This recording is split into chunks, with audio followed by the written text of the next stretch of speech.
Thank you, Evan. Evan has just made his choice for medical school. He's going to Ohio University, which you'll hear a lot about because that's where I came from. And he'll, I guess, be at the Dublin campus of the medical school. Very good. Thank you. Thank you. Thank you, Evan. As Evan says, I became this year's choice for the last lecture because I'm retiring. You all know that. Hence my title for this talk, Cardinal 65 Hikes Away. Cardinal 65 was my trail name when I hiked Vermont's Long Trail 3 years ago. Seems like yesterday. I was this guy from out where the Cardinal thrives, the Midwest, and I was 65. My real name is Jim Gorman. James Francis Patrick Aloysius Gorman. Seamus O'Gorman from County Clare. Altar boy and would-be NBA star. Yes, I am Irish, but I do not have the gift of gab. Therefore, I'm more comfortable speaking to you from a prepared script, which I will read. My wife, Kate, has put together a bit of a slideshow here. She is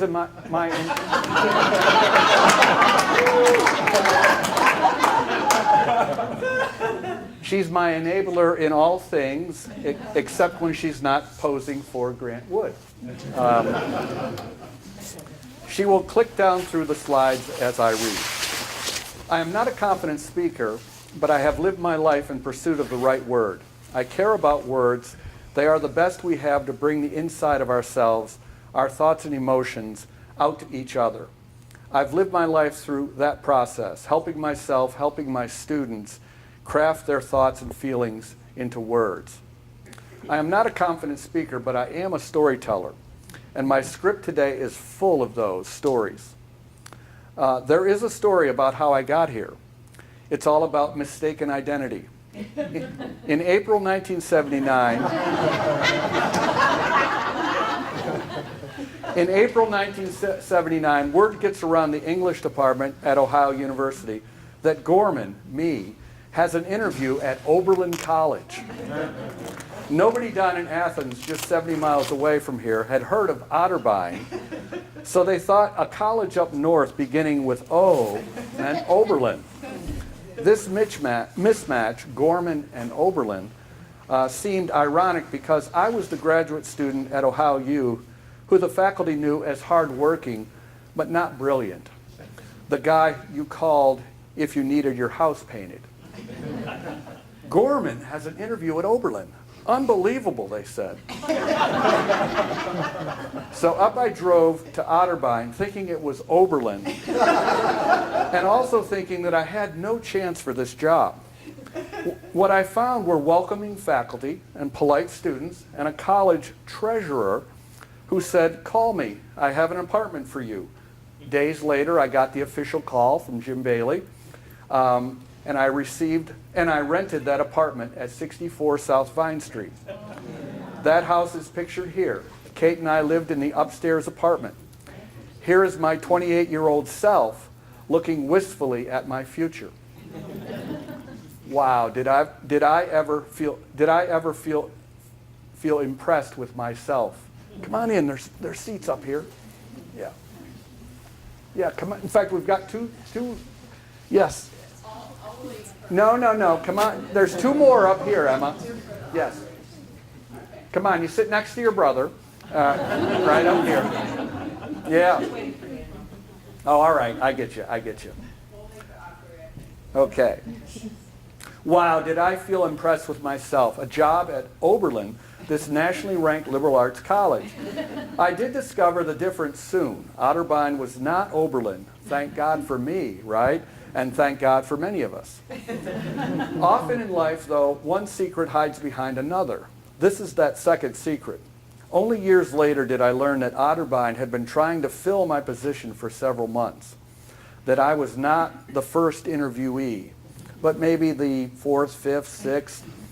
The job was not a tenure-track job, but what we called euphemistically a rotating position. Meaning in 5 years I would be rotated out. There was a daunting teaching load, a 5-day-a-week class schedule. Yes, at Otterbein then, every class met every day for 50 minutes. Plus, and I didn't quite realize this at first, this job was all about teaching in a field where I had very little experience. I tell this story not because I want you to pity me, but to show what I had to learn about myself as I started. What I had to learn is this. Otterbein can be a college of opportunity, not just for its students, but for its faculty too. I wasn't the best educated or fully formed teacher coming in. I was, though, eager and flexible, or in higher education parlance, a willing generalist, someone who would teach what needed to be taught. In the 1970s, just as now, Otterbein was struggling to enroll students. It was small and getting smaller, about 1,100 students my first year, under 1,000 my second year. To survive, it needed to try new programs. Jim Bailey, pictured here, upper left, upper left, the English chair and an American Lit teacher was already teaching news writing. Someone else was needed to invent the other journalism courses. That person might be me. How did I do this? I did it in 3 ways. I learned from my students, I learned from a wizard up the street, and I learned from moonlighting. First, my students, one in particular. Craig Mers, in the upper right here, or upper left, I guess. Somehow we got turned around. It's your right, my left. Yes. All right. Yeah. So I wasn't lying there about being bright, right? Directionally challenged. Craig Mers in the upper left here, right. Craig was a member of our cross-country team. On that team, Craig was not a standout. He was literally an also-ran. In journalism, though, he often knew more than I did. He had returned from a 5-month internship with the Troy, Ohio Daily News, to become editor of the Tana Cardinal, just as I became the advisor. Here is our newsroom in 1980, with reporter Rose Shiplet and our state-of-the-art equipment, an electric typewriter. When Craig and his staff started, the TNC was published weekly, but it was hardly a newspaper. The TNC was filled with press releases, sports scores, and Greek organization chit-chat. Craig started improving matters by emphasizing campus news and timeliness. He had friends who would gladly write about odd particular subjects, horror movies or the NFL or crazy stuff, but he'd only give them space for that if they also covered boring beats like the college senate or the curriculum committee. By mid-year, more students were reading the zany stuff and more faculty and staff were reading the campus news. Our readers started to hear regularly from campus newsmakers like Bob Getty. Then the newly named campus center director. This photo, by the way, was taken by our photography editor, Dom Taberi, who you all know still as the sports anchor at WBNS. By year's end, we had our own style book and a team of proofreaders, and the staff had grown from 4 editors to 8, with over a dozen reporters. Those students worked hard, sometimes all Tuesday night, not just because a deadline loomed, but because it was fun. I often worked with them, buying donuts at you-know-where. Right? So 1 a.m., donut runs. Halfway through that year, Craig broke one of his high-minded journalistic tenets, keep yourself in the background, by not only writing the story about his cross-country team's conference championship, but also celebrating that victory with an extra splash of color. Did he ever hear from readers about that? The final issue of 1981 measured the progress of Craig and his staff. It was not 4 or 8 pages, but 12. Lots of paid advertising, lots of photos, but also byline stories by 17 different students. Craig Merz has gone on to a 40-year career with the Columbus Dispatch and other Columbus publications. His book, Chill Factor, chronicles how the minor league Columbus Chill made this city hunger for and eventually earn a National Hockey League franchise, the Blue Jackets. He's now the NHL correspondent for that team, and he's not here tonight because they're playing. Another person I learned from was the wizard up the street, Bob Krieger. Bob was an engineer. He was already designing and building computers in the 1970s, but he was also a printer. He taught me to love typography, the field of typeface design and selection, a field that has been democratized, yes, but also made simplistic in the post-Macintosh era. So how about a typeface quiz? On the top, a serif face, Caslon, a highly readable choice for text. On the bottom, of course, Helvetica, sans serif, used for headlines and titles. Bob's valuable lessons about publication design and economics became the backbone of my layout and design course. So I learned journalism from my students and from local experts, but also by moonlighting for any professional newspaper that would take me on. In West Virginia, for 2 summers, I covered everything from murders, lawsuits, to traditional music, arts, sports, county fairs, and family reunions. As a correspondent for the Clarksburg Exponent, I was paid 60 cents a column inch for a front page story, like this story about a drowning death, the one on the upper left, and 10 cents an inch for stories that ran inside, like my features on community members, artists, musicians, etc. So I used to write a lot of copy, 10 cents an inch. That story probably earned me, you know, what, $6? Yeah, $5, $6. In July 1984, I published over 50 stories and made about $170. I wrote my stories using a portable Smith Corona electric typewriter and dictated them over the phone to the paper's editor 50 miles away. It was a charmed life of hustling about the countryside for stories, living in Elkins, West Virginia with my wife. Our landlord raised goats and was a descendant of Edgar Allan Poe, and that's the truth. Back to teaching in the fall, I worked as a stringer for the Dispatch, especially as a theater reviewer. I'd see a show downtown, drive back to my office in Towers, and type it up. I was precise and clear, but never fast. Several times, I was written up by our security guards as the only light aglow in Towers Hall at 4 a.m., and that's true. During my first sabbatical, March through August 1985, I worked full-time for the Dispatch as a copy editor and reporter.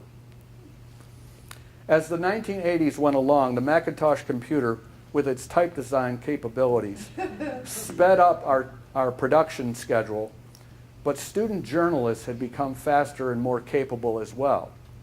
Annually, new editors brought new energy and ideas. And this was a great batch of editors there, I'll tell you.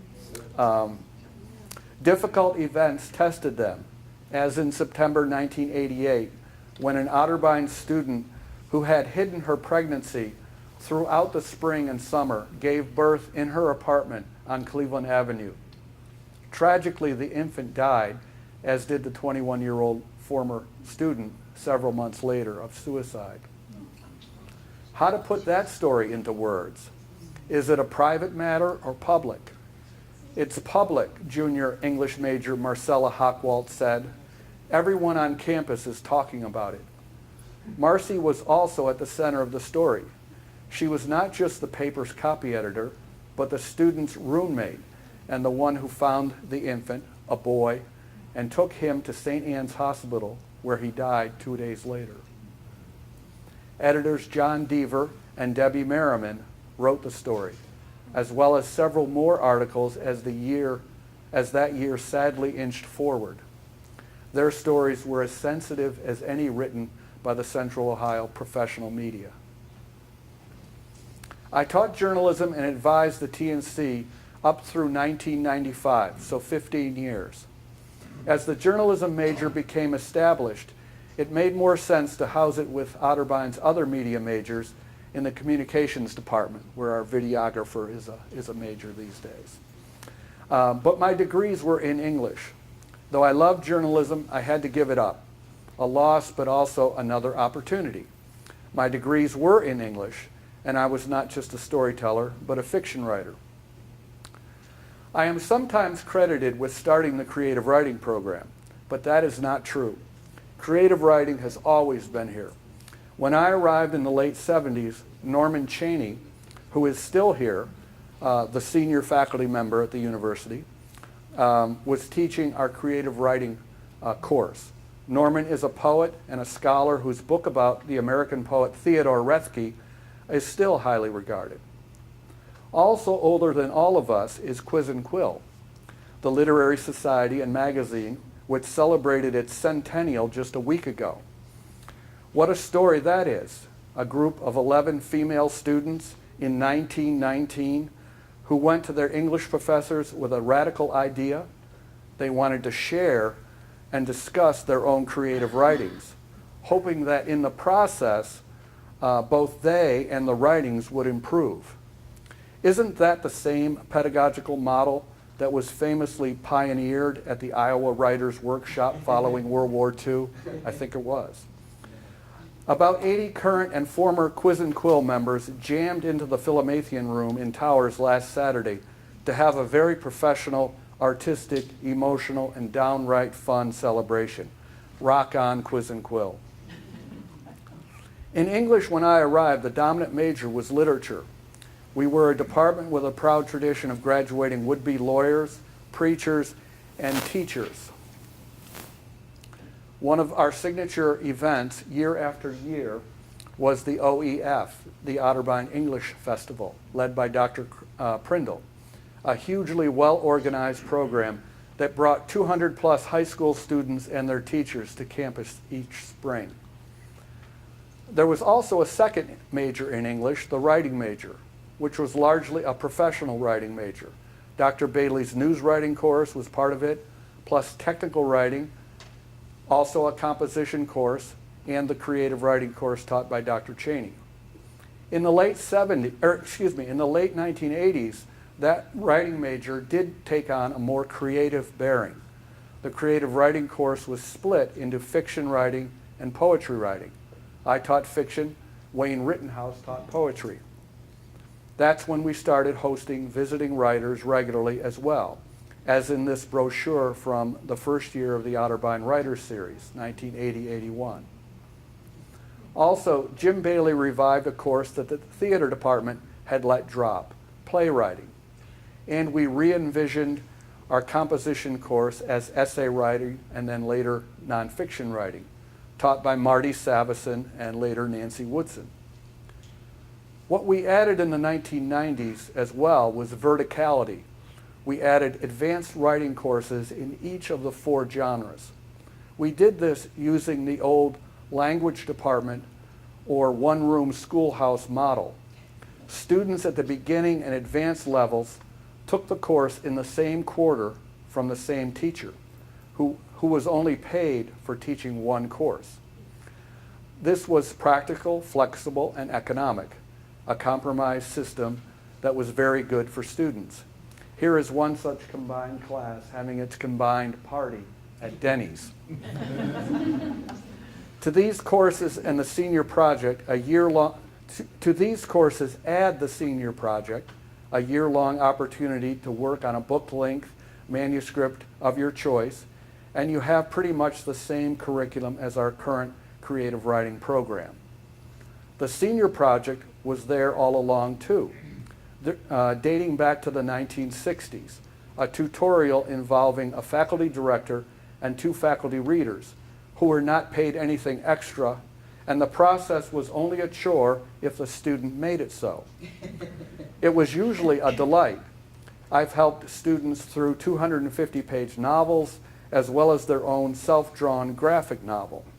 More than a few of these have been published, like this one, Musical Chairs, by 2000, by a memoir by Jen Knox, a 2007 graduate. It was in dialogue with fiction writing students that I grew most as a teacher. Like the best TNC reporters in earlier years, these fiction students were highly motivated. They had developed work habits, narrative skill, and enough understanding of human nature to draw the rich characters. Through talking regularly, we aimed at reaching something intangible and harder to grasp, their artistic identity, their voice or stance. I am still in dialogue with many of them as they find their way as published writers. And even though I had studied with great writing teachers at Ohio University in the 1970s, Walter Tevis among them, I learned and learned and learned every year from my colleagues here. Especially in recent years, I am learning from Terry and Shannon and Jeremy, our poet, our nonfiction writer, and our playwright. Are you still listening? Especially you, my current or recent students. If you are, you might be asking, what does JG's past in creative writing and journalism have to do with me? Yes, most of my recent students are non-majors who have taken either my INST course in travel and transportation or my first year seminar in sports. I started teaching my sports course about the same time as I became Otterbein's FAR, its faculty athletic representative, in 2003. We had moved to our current home near the north end of campus by the practice fields and had adopted a black lab mix named Sadie. She'd be waiting, her leash in her mouth, when I arrived home from classes. She'd tug me across the street, up the alley, and into the timeless afternoon of teams at play. Soccer on the soccer fields, tennis on the courts, baseball, and then softball, but especially soccer. I had been a fan of our sports teams for years, but now I was more visible and not always careful about hiding my concern.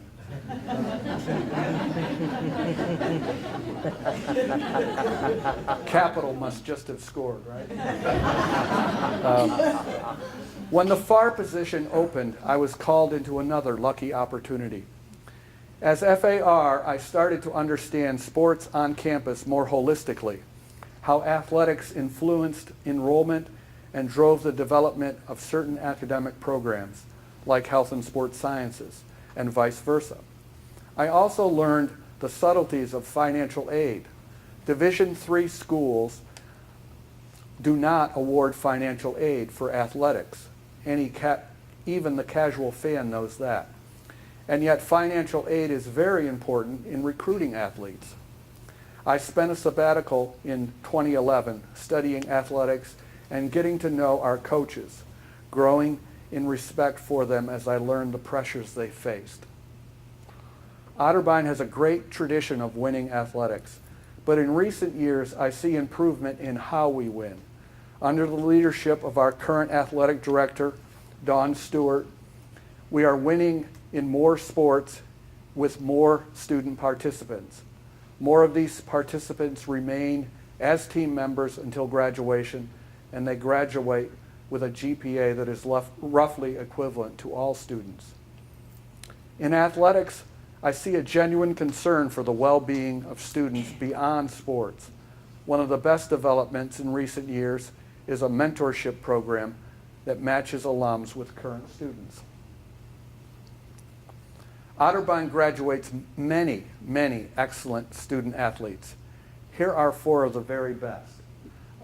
Jenny in soccer, Rachel in softball, Caleb in baseball, and Jenna in track.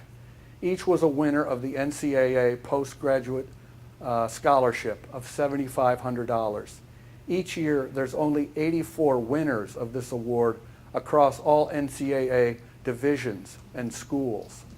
In 10 years, 4 winners right here.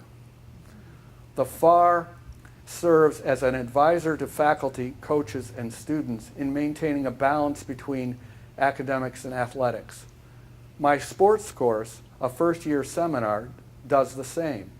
It had 2 titles over its dozen years of existence. Both contain the magic S word, sports, that served as a magnet to student athletes. In that course, we dive into the history of American sports as well as Otterbein sports. I love the history of our sports. I love that our first successful football coach, Albert Exendine, 1909-1912, was Native American and a teammate of Jim Thorpe's at the Carlisle Indian Industrial School. I love that Battelle Fine Arts Center, now the Music Building, was once our men's gymnasium. That's why the word virility is etched into one of its corners. Our football games were played for years in the quad between Battelle and the Science Building. Here is a game in 1912. In the sports course, I asked students to examine the lives of their sports-crazed families. We look at the changes in family life that started in the 1970s with the passage of Title IX and intensified as suburban communities accumulated wealth. Title IX mandated that schools provide sports for 50% more students, the girls. Suburban schools didn't do this by scrimping or by adding girls to the boys' teams. They did it by adding sports, more facilities, more money, more time. The ramping up began in schools, but families kept up. My students learn about American sports from books and Otterbein sports from panel discussions. Here's one from 2014 about women's sports. From left here is Bud Yost, former athletic director. Next is Joanne Stickway, a beloved artist and teacher here. Next, fiction writer and teacher Candace Canzaneri. And on the right, Connie Richardson. And here are the 3 women in their athletic roles. Connie is coaching. Below her is Joanne, second from right, as an Otterbein field hockey player. And on the right is Candy, who was our women's soccer coach. Students in the sports course also interview their own family members. From them, they learn 2 lessons, I think. One expected and one not. 50 years ago, only the boys played. That's the expected lesson. The unexpected lesson is that school sports weren't all that important back then. Yes, there was Friday night football and Saturday night basketball, but not like now, when many families support, or is it push, their kids to play sports year-round. Once my students reach that discovery, then they are playing year-round, perhaps playing too much. Then the critical examination of their lives can begin. Okay, so I am very, very good at dribbling a ball, but how valuable and satisfying is that skill? And if valuable, how did I learn it? With the same motivation and time on task, can I also learn another skill, such as writing? That's where the course moves next, to the writing of the YSA, their sports autobiography. For some students who are already moving beyond sports, this essay involves some grieving. The pictures you have been seeing here are from these women's sports presentations, and here is the title page of one of the essays, a good one. But there were many, many good ones over the years. Football players, runners, golfers, second basemen, even those who gave up sports to become dancers and singers. The story of their fragile and resilient bodies, yes, but also of their hearts and minds as they grew into being who they are. Working with these essay writers ranks right up there with my work with TNC reporters and fiction writers. It is all one, the career of a writing teacher, getting a person to believe that words can convey the internal whispers, the soul words, that need to come out. Let me mention 2 other courses and then quickly come to a conclusion. Yes, this will end. In our old INST, our old Integrative Studies curriculum, which was in place through 2011, there were 2 upper class comp and lit requirements. IS 300, the Dilemma of Existence, the Death course, and IS 270, the Dialogue of Men and Women, the Love course. You can guess which one I avoided and which one I taught regularly. The highlight of the Love course for me was teaching Lysistrata, the classical Greek farce in which Athenian women finally put an end to the Peloponnesian War by shutting off their men's access to sex. That play was such a hoot to teach, especially in spring term when students love wearing togas to class, as well as enacting the play's racy situations. Lysistrata always seemed antiquated until some current never-ending war made it relevant again. It was revived during the Vietnam War. That's when I read it as a college student at John Carroll. It was revived again as a protest vehicle in the months leading up to the Iraq War. Thousands of performances and readings occurred on 03/03/03, March 3, 2003. I remember students getting it during class discussions that spring, realizing that this silly old play touches on something essential in human nature, that women do have the power to stop murderous behavior in men by locking their arms and turning their heads. Lysistrata helped me see that teaching might do more than help students improve as individual writers. It could also help spread an idea in a group, help that group move to a consensus and solidarity. The last course I'll mention is my current INST course. It is both the first course I taught at Otterbein and the last. Fall term 1979 at 8 a.m., I taught IS 10, a first-year seminar titled Survival. 40 years later, INST 1502-03, Reading and Writing the Road, is virtually the same class. The earlier course was about surviving disasters, the current course more about making students aware of the looming disaster of climate change. The earlier course was about visionary recluses, Thoreau, Edward Abbey, and Horace Kephart. The new course about at least one cross-country walker who wants to meet and learn from others. In the old course, I hiked with students at High Bank and camped with them at Hocking Hills. In the new course, I pushed them to explore how they might use green transportation, their bikes, in their current lives, such as taking a ride rather than driving to Easton Town Center to see a movie or have dinner. It's an easy 7 miles, all downhill going down, uphill coming back, along the Alum Creek bike path, seen here in purple. In the current course, I asked them to investigate other green possibilities, such as bike commuting to a future job. We also explored green possibilities on campus. So what about a shuttle bus from the upper campus down to the point? Whoops. What about, wrong page, what about better bikes at the library? What about a bridle path from the main campus to the Equine Center? Or what about rickshaws powered by our many very strong athletes? Keep those football players in shape in the off season. We have 5 cards, why not a 6th? This one green for carbon zero campus transport solutions. So let me close by thanking some people.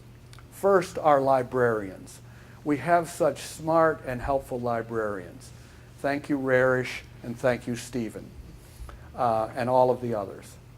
Also, the great people in the CSS, especially Lisa Byers, problem solver and event planner, She saved me several times. And also Jen Bechtold, who taught my class this morning. Also, thanks to everyone in athletics. It's good to see so many of you here, especially Connie and Dawn. I've learned so much from all of you. Also to my family, especially my parents, Bill and Mary Gorman, now deceased, of course, but they got me here. My wife, Kate, my son, Theo, and my daughter, Emma, and her family. It hasn't been easy being this teacher's support system. I thank you. There's me with Rosemary, who will turn 1 on graduation day, or I guess the day before.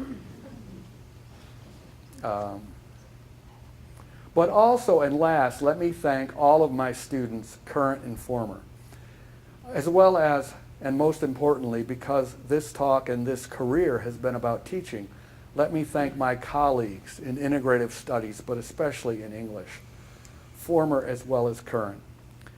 Teaching English anywhere is a demanding occupation, not like the factory work my parents endured all those years, but mentally taxing. It follows you home, and the many demands can easily outstrip your energy. How do we do it? Why do we do it? I think we do it because we see ourselves in each other's eyes. The confused or naive or overly enthusiastic or talented student you once were is looking back at you for direction. This work challenges and exhausts the mind, but helps you reach that other part of yourself, the soul. Thank you, colleagues, staff, and students for helping me find myself here at Oberlin. No, I mean at Otterbein.